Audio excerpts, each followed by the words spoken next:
ओम श्री गणेशाय नमः। दर्शक मित्रों, जय श्री राम। सितंबर 2025 मीन राशि कैसा रहेगा यह महीना मीन राशि वालों के लिए, आइए हम विस्तार से फलादेश के ऊपर चर्चा करते हैं। दर्शक मित्रों, मैं ये जो आपको फलादेश बता रहा हूँ ये गोचर के अनुसार हूँ। यदि आपको यह मेरा वीडियो अच्छा लगे तो आप ज़रूर इसको सब्सक्राइब कीजिए और लाइक कमेंट कीजिए।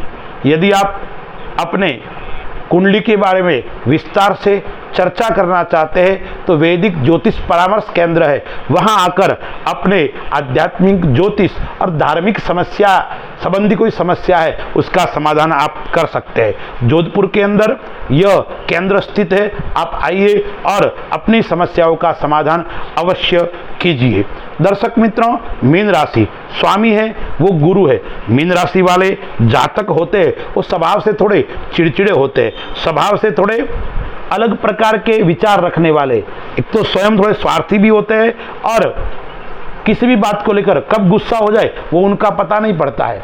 ऐसे व्यक्ति शुभ आचरण वाले जरूर होते हैं, स्वच्छता को प्रिय भी होते हैं और व्यवस्थित काम करने में विश्वास रखते हैं, थोड़े लोभी भी होते हैं और उनका जीवन जीने का स्तर थोड़ा ढंग का भी होता है। ऐसे व्यक्तियों के लिए सितंबर 2025 कैसा रहेगा, ग्रहों की स्थिति क्या है, आइए हम विचार करते हैं। दर्शक मित्रों, लग्न के अंदर शनि है वो गोचर कर रहा है और शनि के जो साथ में कोई ग्रह नहीं है और चौथे घर के अंदर गुरु है मिथुन राशि के अंदर, पांचवें घर के अंदर शुक्र कर्क राशि के अंदर है। शुक्र है वो 15 तारीख तक कर्क राशि में रहेगा, फिर सिंह राशि के अंदर आ जाएगा। पांचवें घर के अंदर छठे घर के अंदर पांचवी राशि के अंदर यानी सिंह राशि के अंदर सूर्य बुध और केतु की युति है। केतु वही रहेगा। सूर्य 17 तारीख को अपनी स्वराशि को छोड़कर कन्या राशि में 7वें घर के अंदर आ जाएगा। बुध भी है वो सिंह राशि को छोड़कर अपनी उच्च राशि कन्या राशि के अंदर 15 तारीख को आ रहा है। मंगल है वो 7वें घर के अंदर कन्या राशि के अंदर बैठा हुआ है, वो भी 13 तारीख तक वहां रहेगा और 13 तारीख के बाद में तुला राशि के अंदर आ जाएगा। व्यय स्थान के अंदर राहु कुंभ राशि के अंदर गोचर कर रहा है। तो यह है वो ग्रहों की स्थिति है। इस माह के अंदर ग्रहों का टकराव हो रहा है। मंगल शनि आमने सामने है, सूर्य और राहु भी आमने सामने है, फिर बाद में सूर्य और शनि भी आमने सामने हो जाएंगे। तो ग्रह का टकराव जीवन के अंदर भी कुछ टकरावों को देखने को मिल सकता है और यह टकराव हमें परेशानी के अंदर थोड़ा डाल सकता है। इसलिए मैं आपको जो तारीखें बता रहा हूं यह तारीखों के अंदर थोड़ा विस्फोट हो सकता है, थोड़ा परेशानी भरा रहेगा। तो कौन सी तारीख है इस माह की? 6, 7, 8, 15, 16, 24 और 25 यह तारीख आपको थोड़ी परेशानी के अंदर डाल सकती है।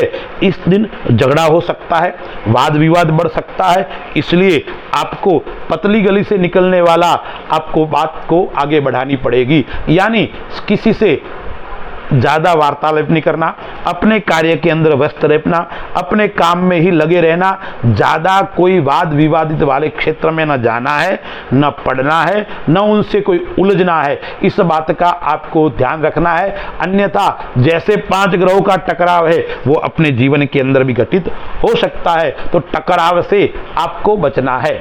मीन राशि वाले जातकों के लिए व्यापार की दृष्टि से समय उत्तम और श्रेष्ठ रहने वाला है।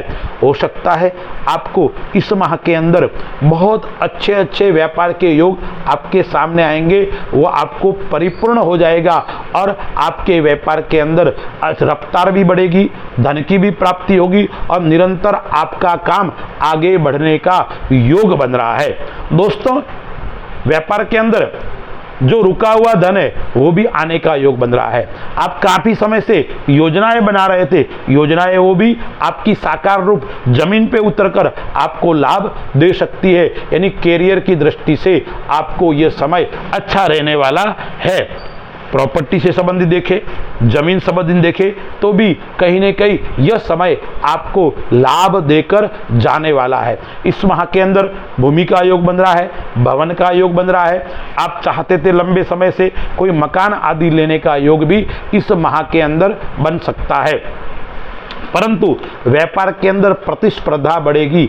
आपके साथ में आपका जैसा ही कार्य करने वाले आपको देखकर जलेंगे और आपके प्रतिस्पर्धा बढ़ेगी। उसके कारण थोड़ी कई प्रकार की समस्या आपको सामने उत्पन्न होगी। इसलिए अपने साथ में बैठने वाले लोग हैं उनके ऊपर ज़्यादा विश्वास नहीं करना, आपकी योजना उनको नहीं बताना, उस बात का विशेष आपको ध्यान रखना पड़ेगा। परिवार की दृष्टि से समय मध्यम रहने वाला है शुरुआत के समय में, यानी परिवार के अंदर थोड़ा थोड़ा शुरुआत में कलह रह सकता है 15 दिन तक। उसके बाद में माह के आधे समय के बाद में परिवार के साथ में संबंध अच्छा रहेगा, परिवार संबंध मजबूत होगा। परिवार के साथ में यात्रा का योग भी बनेगा, घूमने का योग भी इस माह के अंदर बन रहा है। नए वस्तु खरीदने का, नए आभूषण, नए कोई अच्छा घर के अंदर आइटम, इलेक्ट्रिक संबंधी हो या इस प्रकार के यानी सुख सुविधा वाला, लग्जरी सुख वाला वस्तु खरीदने का योग भी इस माह के अंदर आपको बन रहा है। यदि आप विदेश संबंधी काम करते हो तो थोड़ी समस्या का आपको सामना करना पड़ सकता है। विदेश के अंदर आप काम कर रहे हो या विदेश से आप आयात या निर्यात का काम करते हो तो भी आपको समस्या का सामना करना पड़ेगा। आपका काम रुक सकता है, काम के ऊपर ब्रेक लग सकता है, या आपका कोई माल गया हुआ है वो रुक सकता है, या आप किसी से धन मांग रहे हैं वो रुक सकता है। कुल मिलाकर बात इतनी है कि विदेश संबंधी कार्य करते हुए इस माह के अंदर थोड़ी सावधान रखें, थोड़ी आप प्रयत्न करें कि हम कम से कम उस कार्य को करें, ऐसा आपको ध्यान रखना है। जो प्रशासनिक सेवा के अंदर है, नौकरी के अंदर है, उनके लिए ये समय ठीक है और अच्छा है। जो इस जीवन साथी के साथ में आपका प्रेम बढ़ेगा, अपनत्व बढ़ेगा, आपको सुख मिलेगा, रोमांस, भौतिक सुख, इस प्रकार के सुख की प्राप्ति होने वाली है। यानी आप किसी के साथ में प्रेम करते हो, वो प्रेम प्रगाढ़ होगा, प्रेम आगे बढ़ेगा और उसके अंदर आपको सफलता की प्राप्ति होगी। संतान पक्ष से अच्छा रहेगा, विद्यार्थियों के लिए अच्छा यह मिश्रित फल देने वाला समय रहेगा।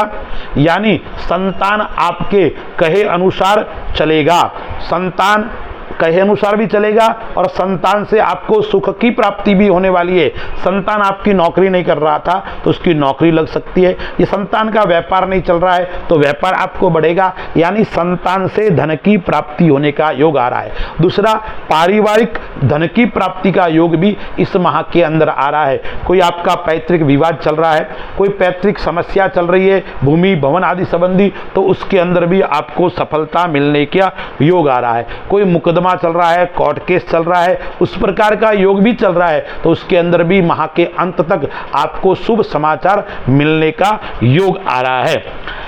पराक्रम का मालिक जो शुक्र है वो खड्डे में आ जाएगा आपको 15 तारीख के बाद में, तो थोड़ी सी आपको पराक्रम परिश्रम के अंदर थोड़ी आपको समस्या आएगी। यानी सफलता तो मिलेगी लेकिन मेहनत करके आपको सफलता की प्राप्ति होने वाली है।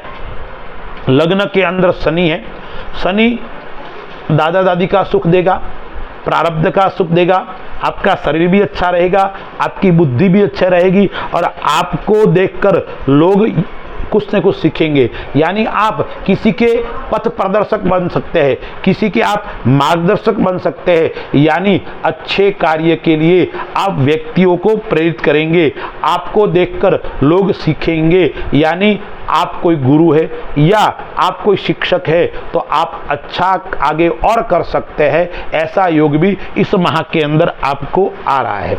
स्वास्थ्य की दृष्टि से देखें तो बड़ी कोई समस्या नहीं है, लेकिन एक तो गले और नेत्र संबंधी समस्या से आपको कुछ चीज़ें सामना करना पड़ सकता है। नेत्रों में जलन होना या नेत्रों का चश्मा लग जाना या गले के अंदर खराश रहना, गले के अंदर किसी भी प्रकार की छोटी मोटी बीमारी का सामना करना, उस प्रकार का योग भी इस माह के अंदर बन रहा है। दूसरा है वो रक्त संबंधी समस्या यानी एलर्जी है या खुजली की समस्या है, उस प्रकार की समस्याओं का सामना छोटा मोटा आपको करना पड़ेगा।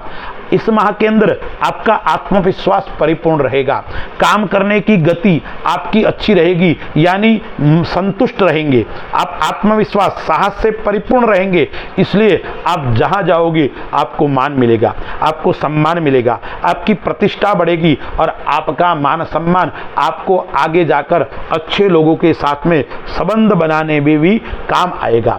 दर्शक मित्रों, एक बात का आपको और ध्यान रखना पड़ेगा, मीन राशि वाले जातकों के लिए थोड़ा पैसा उधार नहीं लेना है और नहीं देना है, उस बात का आपको विशेष ध्यान रखना पड़ेगा। अब आइए हम कुछ उपाय के ऊपर विचार करते हैं। उपाय क्या करना चाहिए मीन राशि वालों के जातकों के लिए? मीन राशि का स्वामी है वो गुरु है, गुरु चौथे घर के अंदर बैठा हुआ है, राहु है वो आपके 12वें घर के अंदर बैठा हुआ है। तो आपको अपने इष्ट का पूजन करना है, अपने कुल देवी का पूजन करना है और साथ में विष्णु भगवान या कृष्ण का विशेष पूजन करना है।